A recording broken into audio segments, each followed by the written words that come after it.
মমতা বন্দ্যোপাধ্যায়ের অনুপ্রেরণা বিধায়ক তাপস বন্দ্যোপাধ্যায়ের আন্তরিক আমরা প্রতি বছরই আমাদের খুব প্রাণের অঞ্চলের দক্ষিণ নারায়ণপুরে 3 নম্বর ওয়ার্ডের মানুষদের নিয়ে পবিত্র রমজান মাসে এই ইফতারের মসজিদ আমরা করে থাকি। মসজিদ নয়, তার সাথে আমরা যে কোনো উৎসবই যখন পালন করি না কেন আমরা সামাজিক দায়বদ্ধতা নিয়ে পালন করি।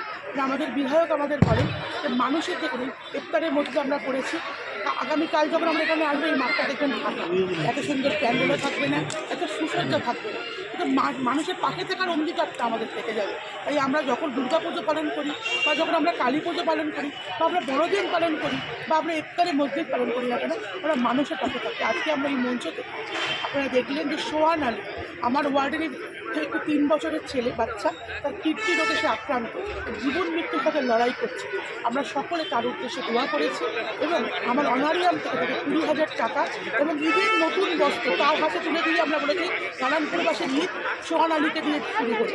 এবং আপনারা দেখেছেন একটি অসহায় মায়ের হাতে আমরা সেলাই মেশিন, একটি প্রতিবন্ধী গাড়ি এবং আমরা দেখেছেন যে ইফতার দ্রব্যাদি কিছু মানুষকে আমরা তুলে দিয়েছি। রমজান খালু বলে একজন বেলুন বিক্রেতা যে দীর্ঘদিন ধরে আমার মেয়ে ক্লাস 9-এ পড়ে, আমি যখন ছোটো ছিলাম তখন থেকে ওনার কাছে বেলুন কিনি, দেখে খুব কষ্ট লাগে। রমজান খালু প্রায় 40 বছর ধরে বেলুন বিক্রি করে আসছে, তাকে আমরা প্রতি মাসে 2,000 টাকা করে অর্ডার রাখি।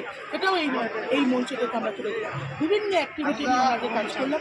প্রচুর অতিথিবৃন্দরা আমাদের মধ্যে এসেছিল, এই সবাইকে সুবিধা জানাচ্ছি। প্রচুর রোজগার মানুষ তারা এখানে ইফতারি করেছেন, তাদেরকে আমি ধন্যবাদ কৃতজ্ঞতা জানাচ্ছি, রমজান মাস মুবারক জানাচ্ছি এবং আমরা পবিত্র ঈদের আগাম শুভেচ্ছা অভিনন্দন। আমাদের মুখ্যমন্ত্রী বলেন ধর্ম যার উৎসব সবার, সেই কথাকে পাথেয় করে আমরা পবিত্র ঈদ সকলে মিলে এই বাংলায় সম্প্রীতির মাধ্যমে পালন করবো, এই বার্তা আমরা মানুষ আজকে ইফতারে অংশগ্রহণ 2,500-এর বেশি মানুষ আমরা এখানে ইফতারি করেছি।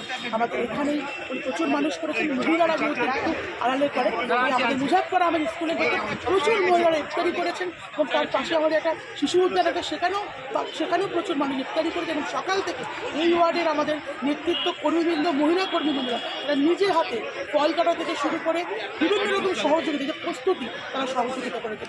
সকলকে আমাদের তরফ থেকে ধন্যবাদ। আপনারা সব মিডিয়ার লোকেরা এসেছেন, আপনারা যে কোনো ব্যাপারে আসেন, আপনাদের আমার পক্ষ থেকে 3 নম্বর ওয়ার্ডের পক্ষ থেকে কৃতজ্ঞতা ধন্যবাদ।